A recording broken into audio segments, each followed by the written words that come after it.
مولا علی شیر خدا سے مروی ہے کہ نبی پاک علیہ الصلوۃ والسلام کے دنیا سے پردہ فرمائے ہوئے بھی 3 ہی دن ہوئے تھے، اور 3 دن بعد ایک اعرابی آیا اور اس نے آ کر نبی پاک کی قبر پر اپنے آپ کو گرا دیا اور پھر روضہ رسول کی خاک سر پر ڈالنے لگا اور عرض کرتا ہے یا رسول اللہ السلام علیکہ صلی اللہ علیکہ، اے اللہ عز و جل کے رسول آپ پر سلامتی ہو، اللہ عز و جل آپ پر رحمت نازل فرمائے، جو آپ نے فرمایا ہم نے سنا اور جو آپ علیہ الصلوۃ والسلام پر نازل ہوا اس میں یہ آیت مبارکہ ہے وَلَوْ أَنَّهُمْ إِذْ ظَلَمُوا أَنفُسَهُمْ جَاءُوكَ فَاسْتَغْفَرُوا اللَّهَ وَاسْتَغْفَرَ لَهُمُ الرَّسُولُ لَوَجَدُوا اللَّهَ تَوَّابًا رَحِيمًا۔ اگر جب وہ اپنی جانوں پر ظلم کریں، ناظرین اس کا پہلے اس آیت کا معنی سن لیجئے گا، اور اگر جب وہ اپنی جانوں پر ظلم کریں تو اے محبوب تمہارے حضور حاضر ہوں، پھر اللہ سے معافی چاہیں اور رسول ان کی شفاعت فرمائے تو ضرور اللہ کو بہت توبہ قبول کرنے والا مہربان پائیں۔ 3 کنڈیشنیں ناظرین اس میں، یہ یاد رکھیے گا، اپنی جانوں پر ظلم کریں یعنی گناہ گار ہم ہیں گناہ گار، ٹھیک ہے نا، اور محبوب علیہ الصلوۃ والسلام کے حضور حاضر ہو جائیں اور پھر اللہ سے معافی چاہیں اور اللہ کی بارگاہ میں نبی پاک ان کی شفاعت کر دیں تو پھر اللہ کو بہت توبہ قبول کرنے والا مہربان پائیں گے۔ اس اعرابی نے، اس گاؤں سے آنے والے نے نبی پاک کے 3 دن دنیا سے پردہ فرمانے کے بعد قبر انور پر جا کر یہ عرض کیا اللہ اکبر، پھر کہتا ہے حضور میں نے اپنے آپ پر ظلم کیا ہے، آپ کی بارگاہ میں حاضر بھی ہو گیا ہوں،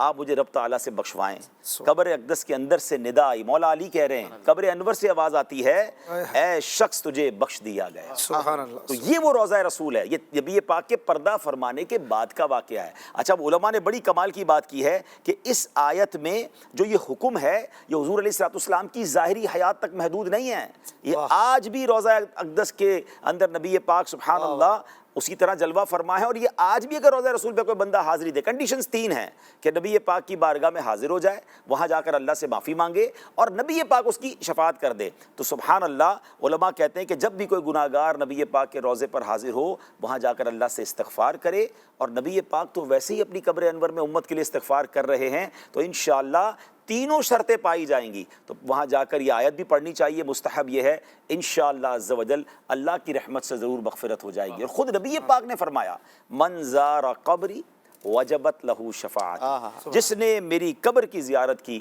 اس کے لیے میری شفاعت واجب ہو گئی۔ ایک اور بڑی پیاری حدیث ہے، مدینے جانے کا ایسا شوق بڑھاتی ہے نا، میرے آقا فرماتے ہیں من زارنی بعد موتی فکأنما زارنی فی حیاتی، ہائے ہائے ہائے، آقا فرماتے جس نے میرے پردہ فرمانے کے بعد میرے روضے کی زیارت کی وہ ایسا ہے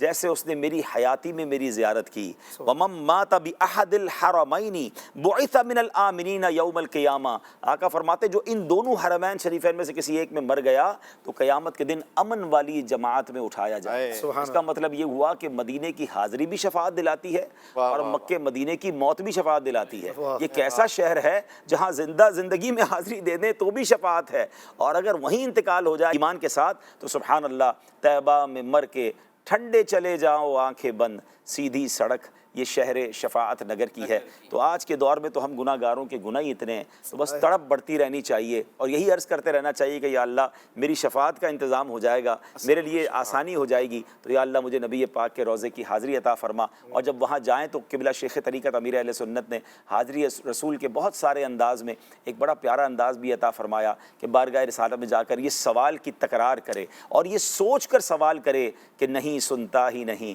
مانگنے والا تیرا، یہاں تو دشمن آتا تھا تو نبی پاک چادر بچھا دیتے تھے، یہ وہ جگہ ہے جہاں گالیاں دینے والوں کو بھی دعائیں ملی ہیں، یہاں خون کے پیاسوں کو قبائیں ملی ہیں، یہاں سوسائڈ اٹیک کرنے والوں کو بھی معافی ملی ہے، تو میں تو امتی ہوں اور بڑی دور سے آیا ہوں، محبت کے ساتھ آیا ہوں، بھکاری بن کر آیا ہوں، تو تکرار یہ کرنی ہے اسألک الشفاعت یا رسول اللہ، یا رسول اللہ آپ سے آپ کی شفاعت کا سوال ہے، اسألک الشفاعت یا رسول اللہ۔ تو اللہ کرے یہ منظر اور یہ موقع ہم سب کو بار بار نصیب ہو کہ روضہ رسول پر جائیں، بھکاری بن کر جائیں، شفاعت کی خیرات کی تکرار کریں، تو پھر وہ جگہ ایسی ہے کہ مانگیں گے مانگے جائیں گے، منہ مانگی پائیں گے، سرکار بے نہ لا ہے نہ حاجت اگر کی۔